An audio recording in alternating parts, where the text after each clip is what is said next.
Now, after beating Everton 2-0 on Saturday, the Chelsea boss Enzo Maresca was asked about the performance of his right-back Malo Gusto, who got a goal and an assist. His response took everyone by surprise. With so many problems, they are doing very well after a complicated week. Since I joined the club, the last 48 hours has been the worst 48 hours since I joined the club, because many people didn't support us. So very happy for Malo in that moment, that the effort from Malo, from the rest, show that they are all there and they want to help this club. Worst 48 hours since I joined the club, because people didn't support me and the team. Well, Maresca then faced the media again yesterday ahead of the Carabao Cup game against Cardiff, which is live on talkSPORT tonight. And of course the press wanted to find out exactly what he meant with his comments on Saturday. I already spoke about that, and I think I was quite clear. No more than that. But with all due respect, I don't think you were clear, because you said something that is open to a lot of interpretation. Obviously, when you make those comments, you have to accept the fact that people are going to talk about them. I respect your opinion, and I respect people's opinion, but again, I don't have nothing to add, and my focus is just on tomorrow game, that we can achieve the third semi-final in 18 months since I joined the club.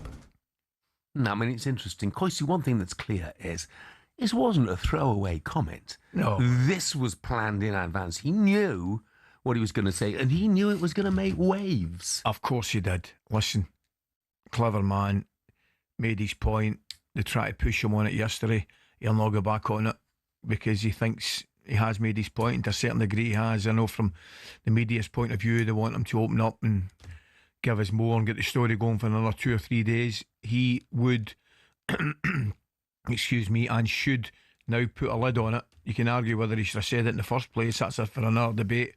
But the one thing that he should do now is move on and concentrate on tonight's game. Yeah, although not naturally, everyone wants to know. Of course they do. Just who exactly he was pointing the finger at when he says many people didn't support us. And listen, he's already cleared the fans. So he's done it without naming them, effectively, right? But I think we all know that. So I think the press, particularly last night, are trying to push him to say the owners are the men behind the scenes. That's what he's trying to. But listen, the people that he's had a go at know who they are, right? And they won't be happy. There's no way they'll be happy with that. I guess they'd be even less happy if he actually physically named them. Correct. Like you, Simon Jordan thinks that the Chelsea boss now needs to put a lid on it. I don't understand what his objective is. I don't personally think Maresca gets a bigger job in world football. I think he's got a wonderful job at a football club that's as big as most football clubs in Europe, going through a period of adjusting to a new ownership. Yeah. But where does Maresca go? Do you think it could backfire on him, Koisti? You know, It could. What if they lost tonight, for instance? I think you better believe it could backfire on him. There'll be an element of people now within that club. Well, I wouldn't say they'll be praying for it to go wrong, but they'll have a knife sharpened for him. I don't think there's any doubt about that, Jeff. So from his point of view, he's going to have to continue winning games and doing well. And I think he has done well. That's another one that's up for debate. I think he has done well. Yeah. I really do. I think there's still continued improvement in that Chelsea team and that Chelsea squad. Everybody keeps saying they're a young side. They're a relatively young squad. I mean, I think it was I don't underestimate the achievement of winning that tournament in the summer. I think it was I think it was the first team, obviously, to win it. I think it was with the best club sides on the planet. So that in itself was a great achievement. You know, and I just think they need to continue in Champions League.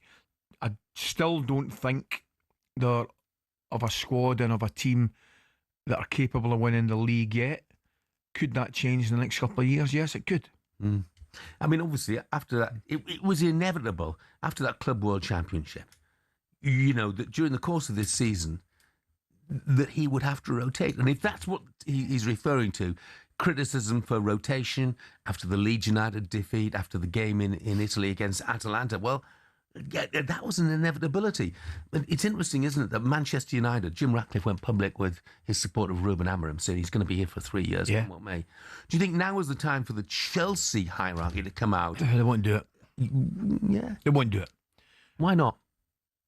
Because as a club, I don't think they do it. They certainly it's the last thing they've been as a club. You think continuity in managers.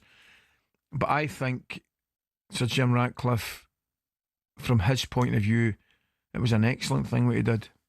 Right. Now, whether he gets back on it or not in the next 2 or 3 years, we'll wait, wait and see. But you'd have to say, I think he's a man of integrity and he'll stand by what he says.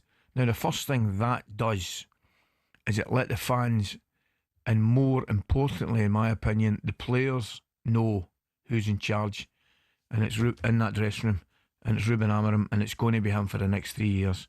So you can't sit back and say, well, this manager's going to get the sack in 6 months, so I'll still be here, I'll have this contract and all of that. The players now know, they're in no uncertain terms, that he's the boss and he's going to be the boss for the next 3 years. I think the one thing, it's got pros and cons to it, but I think it certainly provides stability, which is a pro. So why can't they do that at Chelsea? I just don't think they will. I just think they're different owners. You think he's done a good job? I do. Yeah. I do. I think he's done an excellent job. Honestly, I really do.